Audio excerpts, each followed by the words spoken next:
Abah dan Abah.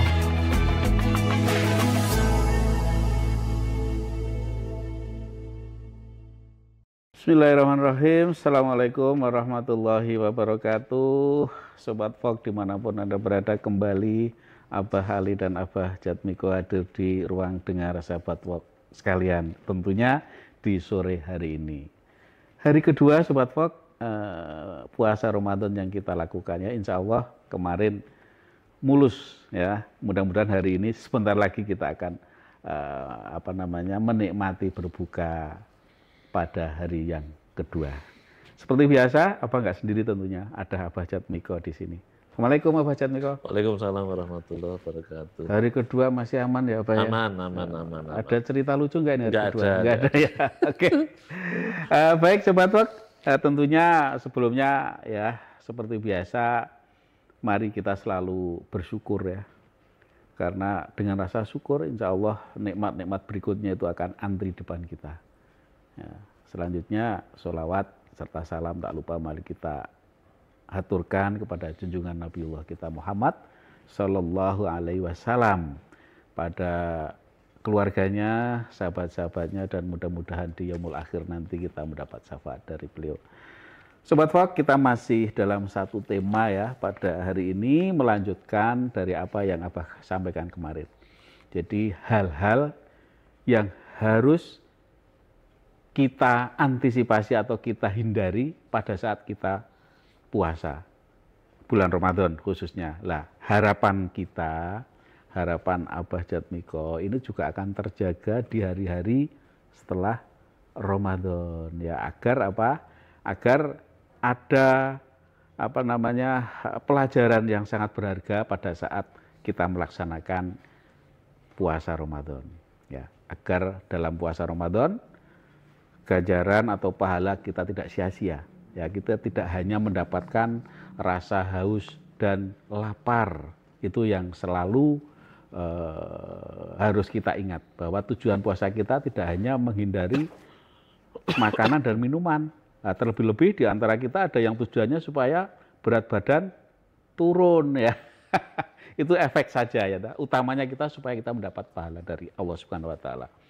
Baik, Abah Jatmiko, kemarin Siap. kita ada pertanyaan tentang hibah ya. Yeah. Jadi hibah itu salah satu pekerjaan rutin kita semua ya. Dan kita itu asik loh kalau kita membicarakan kejelekan orang lain. Walaupun itu nyata. Ternyata hibah ya Abah ya. Jadi hibah itu sesuatu yang kita bicarakan orang lain, yang kita bicarakan kejelekannya ataupun apapun, yang intinya kalau yang orang itu dengar apa yang kita bicarakan, dia nggak suka. Itu ya. Oke, baik. Nah, sekarang gini apa? Ya. Bagaimana jika ada teman ya, itu memulai pembicaraan atau menggibahi orang lain. Ini kan kadang-kadang kita itu kalau mendengar anak-anak muda itu kan, ayo kita kumpul, gibah yuk. Kan. Ini sesuatu yang kayaknya biasa buat mereka. Ini gimana kira-kira antisipasi kita jika ada teman kita, saudara kita, teman dekat kita itu mengajak dan memulai pembicaraan tentang kejelekan orang lain. Ya. Monggo apa? Siap. Beberapa ayat, beberapa hadis bagus sekali ini, Bah. Saya temukan di sini. Ada orang yang saat itu bertanya, Aina Maliku penuduh sum.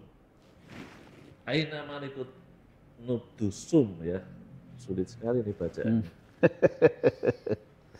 Malik aduh sum ya, Malik aduh sum.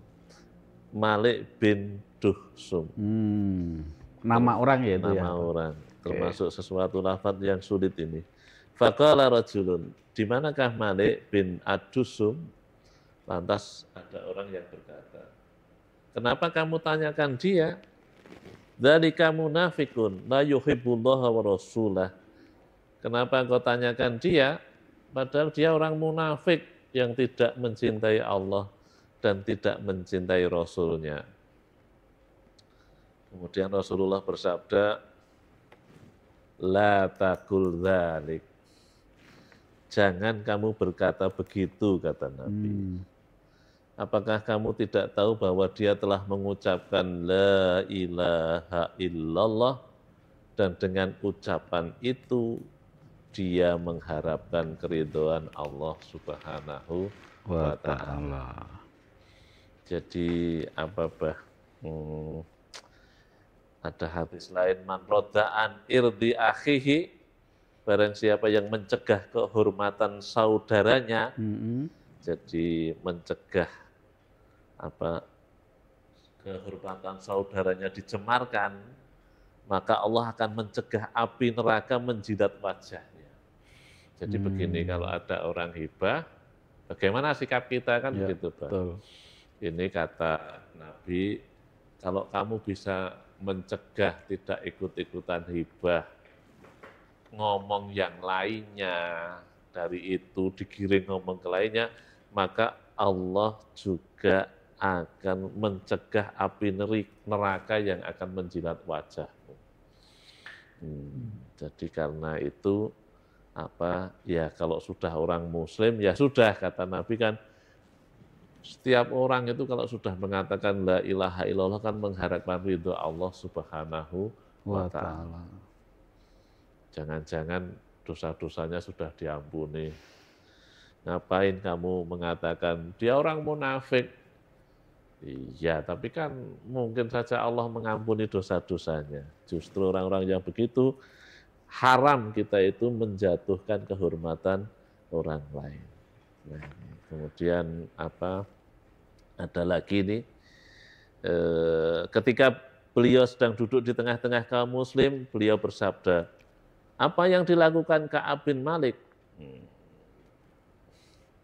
Seseorang dari Bani Salamah menjawab, wahai Rasulullah, dia itu bahasanya begini, dia itu tertahan dengan selimutnya.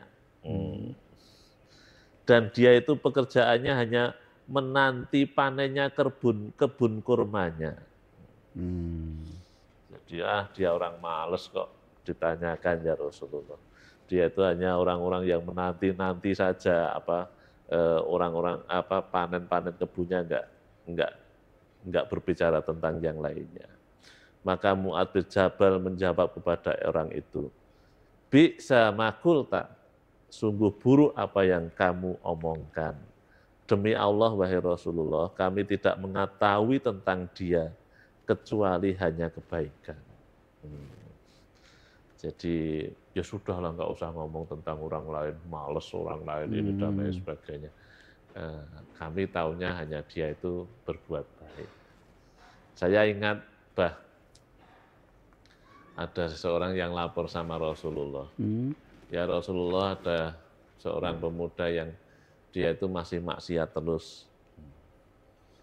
Kemudian Rasulullah mengatakan, apakah dia masih sholat? Ya, dia masih sholat. Maka kata Rasulullah, sesungguhnya insya Allah sholatnya nanti akan memperbaiki perilakunya. Jadi ya menjaga kehormatan muslim lainnya itu kewajiban kita. Karena itu jangan sampai kita ngomong-ngomong tentang hal sesuatu yang tidak manfaat. Inilah yang dilarang di dalam puasa itu, supaya kita tidak berbicara yang yang sia-sia. Oke, baik Abah Jatmiko, Sobat Fok. Ya, jadi kalau kita diajak gibah, kita punya motivasi bahwa kalau kita mampu melarangnya, maka salah satu hal yang akan kita dapat adalah kita akan terhindar dari jilatan api neraka wajah kita. Coba itu motivasi kita. Jadi kalau ada teman mengajak ngerasani ya cara Jawa nih, cobalah kita motivasinya itu. Ya, karena dengan kita punya motivasi itu, insya Allah ya kita akan terhindar dari hal yang ya minimal di bulan Ramadan itu coba kita biasakan ya. Kita biasakan di bulan Ramadan, kita tidak ngomong ke orang lain ya. Kita berusaha mencegah apabila ada teman kita yang berusaha untuk mengajak hal seperti itu. Mudah-mudahan bermanfaat, Sobat Fok. Selamat berpuasa dan selamat menanti berbuka puasa. Abah Ali, Abah Jatmiko, mohon pamit. Kurang lebihnya mohon maaf. Billahi taufiq wal hidayah. Assalamualaikum warahmatullahi wabarakatuh.